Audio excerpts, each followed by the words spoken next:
Hello, and welcome to Anime Audio Commentary. Today I'll be commenting on episode 24 of Code Geass. If you'd like to watch along, then start watching now. Ooh, okay. So, it seems like we've picked up with Jeremiah here, and, he's being experimented on, which, not good, but, that there is seemingly reference to C2 leads me to believe they were trying to replicate whatever she can do. Handing out Geasses and all that, but, something tells me, they might have made a mistake experimenting on old Agent Orange here. I mean, especially because Lelouch is on the verge of bringing about outright war. One would think that they need all the competent commanders and combatants that they can get. Maybe now would be a good time to give a little amnesty to Jeremiah, but I don't know. It seems like everybody's a bit too focused on their own thing right now.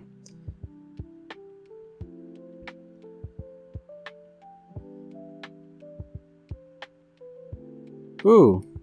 Okay, so this guy's sort of giving in to the ultimatum to surrender, and it's clear he's been Geassed, but I guess the question is, has Lelouch somehow bypassed the requirement to have eye contact, or is this something where he's Geassed this guy previously and only upon hearing the code word does it activate, or something like that?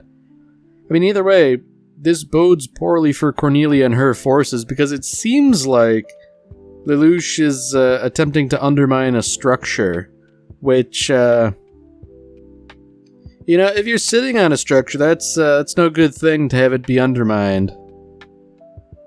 Yeah, I mean, just like that, man, I wouldn't want to be any of them, because, odds are they're all gonna get crushed, right?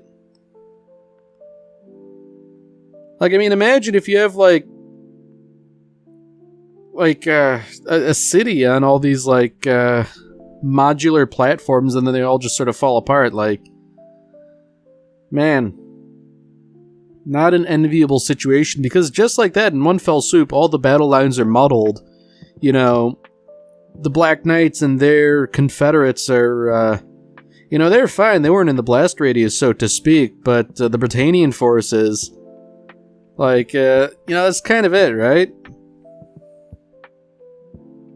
I mean, at this point, it's really just, going around hunting and killing them one by one.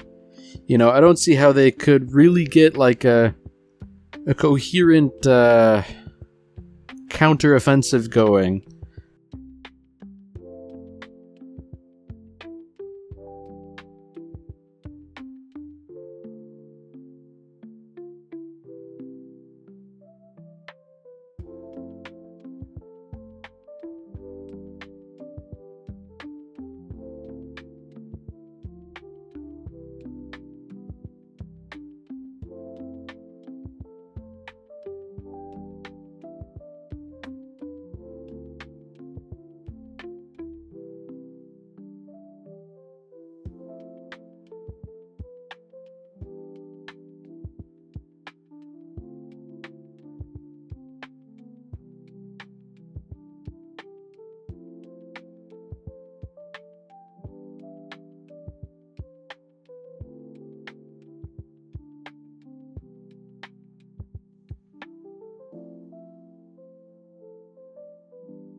So at this point, I'm just trying to mentally catalog all the open plot threads that are dangling around here. And, there's quite a few. Not least is Jeremiah, and that he's maybe not a player in the game, but like he's come back into the story now. And I guess there's that whole business with the Emperor, all that weird, spooky kind of mysterious stuff. There's Villetta, who's a amnesiac. You know, that she's still around indicates to me she might come back and regain her memories at some point. And there's also Shirley, lest we forget, because she seems to be maybe not breaking the Geass, but she's certainly aware that something's not quite right. And frankly, I'd like to see more of that. And I guess, you know, the big elephant in the room here is Suzaku, because he is, at this point, entirely willing to kill Zero given the opportunity, which, you know, may or may not happen, but I feel like he's definitely going to try and make one. So, I guess I'm wondering here, is Cornelia going to make it out of this alive? Because the situation's already pretty dire from her perspective.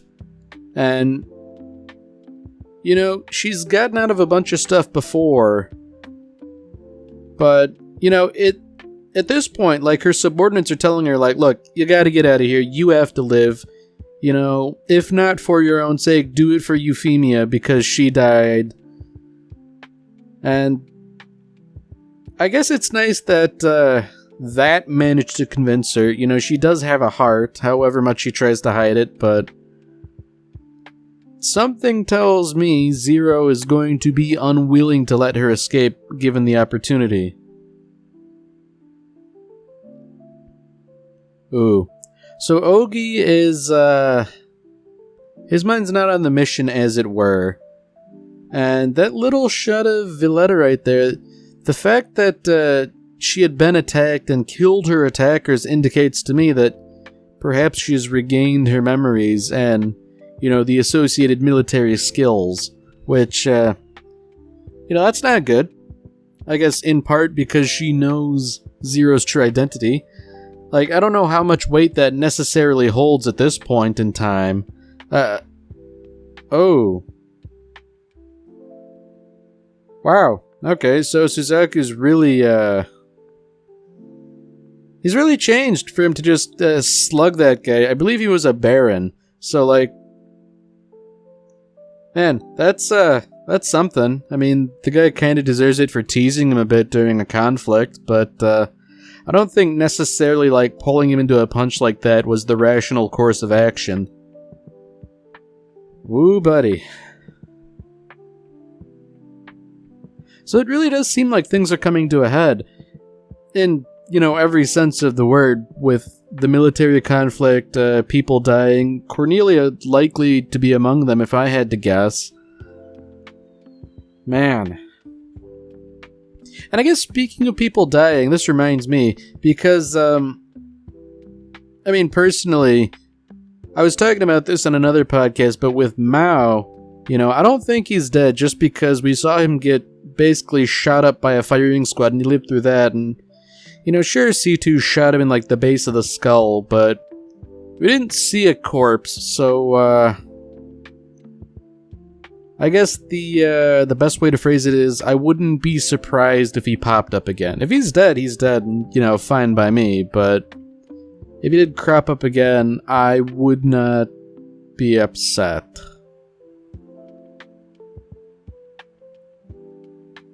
So who's this guy here? I guess he would be some sort of a regent in place of the Emperor. You know, he's sort of sitting at the head of the table here, but... So is he like the oldest son then? Like the next in line for the throne? Yeah.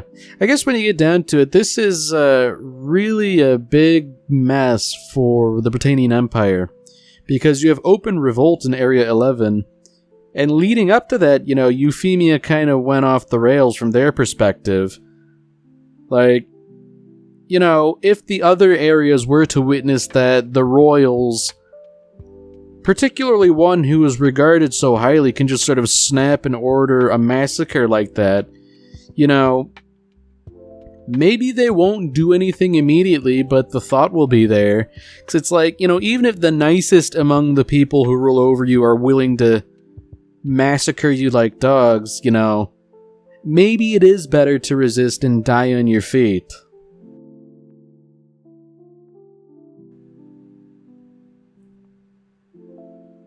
So it seems like, despite the ongoing battles, Zero's forces are just sort of capturing everything, which really bodes poorly for the Britannians. Because, like, Dieter there, like, he's taken over the broadcast, and he's like well, he's scum and a snake for one thing, but he's also charismatic. Now, I guess the question is, seeing as how a bunch of the Black Knights are guarding the school, is there going to be a familiar face who shows up? Because Ogi was, not, like, super known to them, but, you know, they were aware of him. He was there.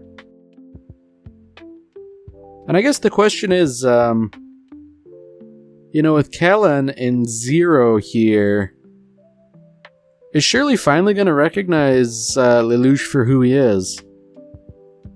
Because I feel like this would be the catalyst for her memories to start coming back. You know, she's already sort of like, you know, doubting herself.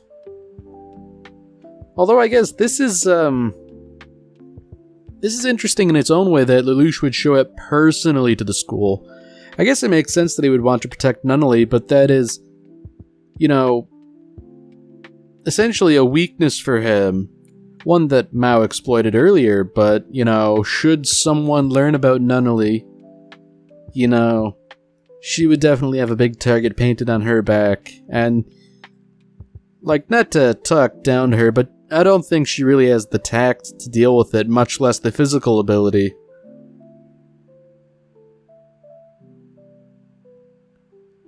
Oh, yeah, so Shirley, like, she's bringing it up. She knows something happened, but she can't quite put her finger on what or how.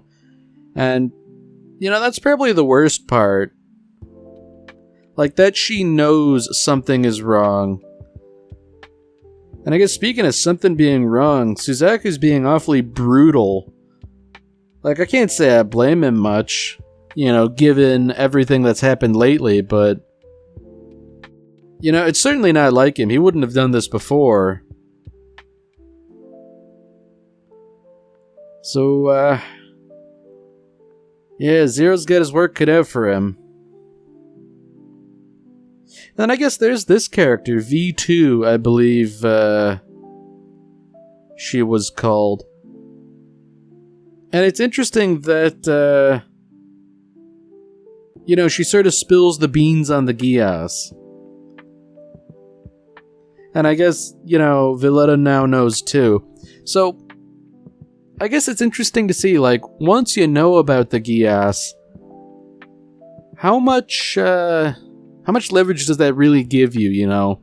I guess if they were to discover that, you know, it can only be used once, then, like, that gives you a significant amount of leverage. But Villetta, like, she's dangerous because she knows stuff, and now she is, you know, aware.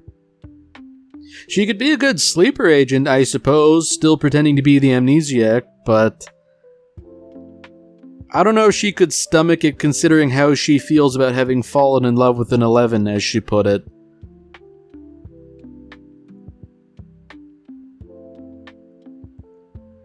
So I feel like, Kellan here, I mean, she's certainly angry for dealing with Zero, but, you know, I don't know. I feel like there's a little bit of a subtext here that we're not quite getting yet. And, oh dear. Yeah, that's the radiation weapon gone. So I guess, you know, that's kind of it for her, right? Suzaku wins. Like, the Gurren Mark II almost got the drop on the Lancelot early on, but now that Suzaku is so utterly incensed and willing to kill more to the point, like, man.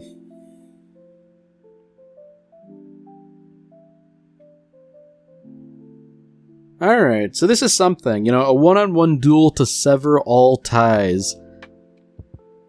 I'm not sure if I believe that, really. Because I feel like Lelouch wouldn't be willing to kill Suzaku, but at the same time, well, can he? Because he's Geassed Suzaku to live, which, it's sort of something that has to fall within his own power to allow himself to live, but, I don't know. What is Lelouch's game here? Because I feel like, I don't know. This seems like a really risky thing to do. Like, suppose his goal is to capture Suzaku and take him off the board, so to speak. That's a real risky thing to do. Or maybe, you know what? Maybe he's banking on the fact that Suzaku will live, and therefore he can sort of exploit him into a particular course of action. So Jeremiah's having a real one, and I feel like maybe it wasn't a good idea to experiment on a guy who's had his career ruined, He didn't seem particularly stable after that whole Agent Orange business, and, something tells me horrific human experimentation probably didn't do much good for him. So, based on the battle lines, the Black Knights are doing pretty well, but, battle is tumultuous. Suzaku's presence hasn't entirely shaken out yet, so I'm wondering, what's gonna happen. Of course, before that, Villetta. Oh, I think she is pretending to be a sleeper agent. Or at least she's, preying on Ogi's good nature.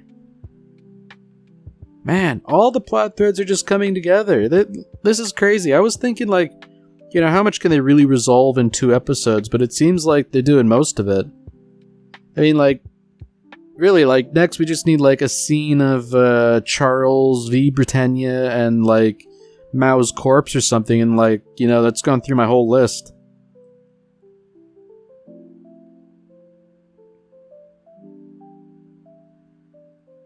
Okay, so Lelouch is targeting innocents, which I think that's a miscalculation because, sure, Suzaku might care about the innocent, but I feel like he's way too concerned with killing Zero. Oh, I take that back. No, he's just blundered into a booby trap instead. It's some sort of, nullification field. That was what they pulled Lelouch into before.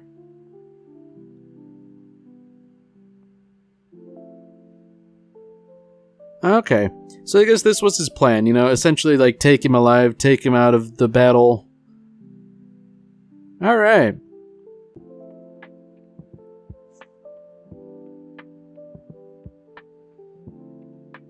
Oh, okay. I thought those were hatches coming out of the Lancelot, and I was gonna say, wow, anti-personnel weapons conveniently placed to take out the field generators, but I suppose not. It would make sense that, this sort of, citadel would be so heavily armed, but realistically, can they really hold up against a concerted assault from the Nightmare Frames? Because, when you get down to it, they are spectacular weapons, and Lelouch has stolen the Gawain, which is another experimental Nightmare Frame, to the point where it just wiped out a fleet of bombers. So if one machine can change the battle so spectacularly, what place do conventional weapons have in a war like this, really?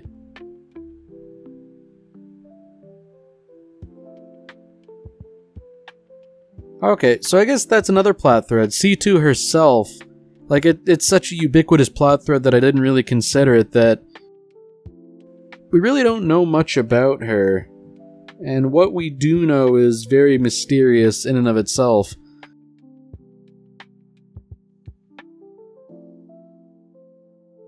Man, so I guess I wonder, is Lelouch going to kill Cornelia? Is that the deal? I wouldn't blame him if he did, but even more interesting, what's Villetta gonna do? Because Ogi's got her alone, but, he doesn't know yet. Oh man, the poor guy. He is still under the delusion that she loves him. Ah, the poor guy. Oh, wow, okay. So she's not even, like, making it a pretense to talk to him. She just shot him like that. So, I certainly hope that's not the end for Ogi. You know, I liked him as far as the secondary characters go, but boy, like, what does this mean for Valletta? You know, surely she's not going to get out of here alive unless she starts talking real fast about why she has a gun and why Ogi got shot. Like, surely she wouldn't blame it on the students, right? Or is she just going to go, like, you know, totally stealthy and try and get out? Oh. That's unfortunate for Nunnally to surmise that Suzaku's their only hope. I guess it makes sense, but that the students are now trying to free Suzaku doesn't, maybe it doesn't bode well necessarily, but, like, it's not good. And, oh, another plot thread, Nina. Yeah, she's totally gone off the deep end, understandably so, but now that she's piloting something, like, what's she gonna do? You know, it's not gonna be good. She was mentioning uranium-235 before, and as we all know, that is the perfect material for an atomic bomb. Like, surely she wouldn't have, right? Now, you know, that's kind of interesting. I didn't quite realize the size differential between Cornelia's nightmare frame and the Gawain. But unfortunately for Cornelia, it doesn't really matter. You know, she's been betrayed.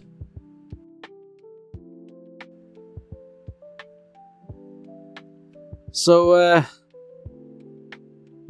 yeah, that's not good. I feel bad for poor Dalton there. Like, he now realizes what he's done, and boy howdy, he didn't really get to live long enough to really come to grips with the context of it. But I guess the question is, like, is Cornelia wounded, or is her nightmare frame merely destroyed?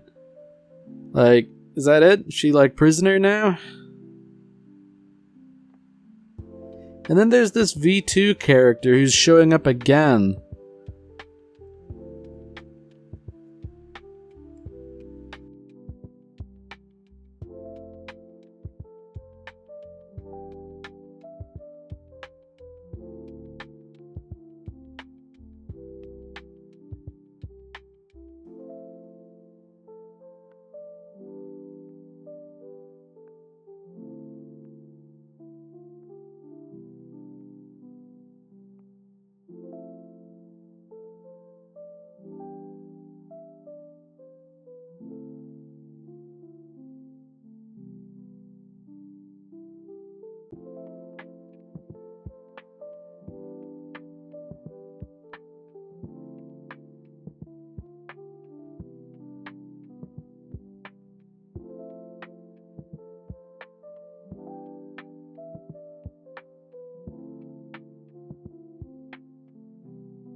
Alright, well that's it for this episode.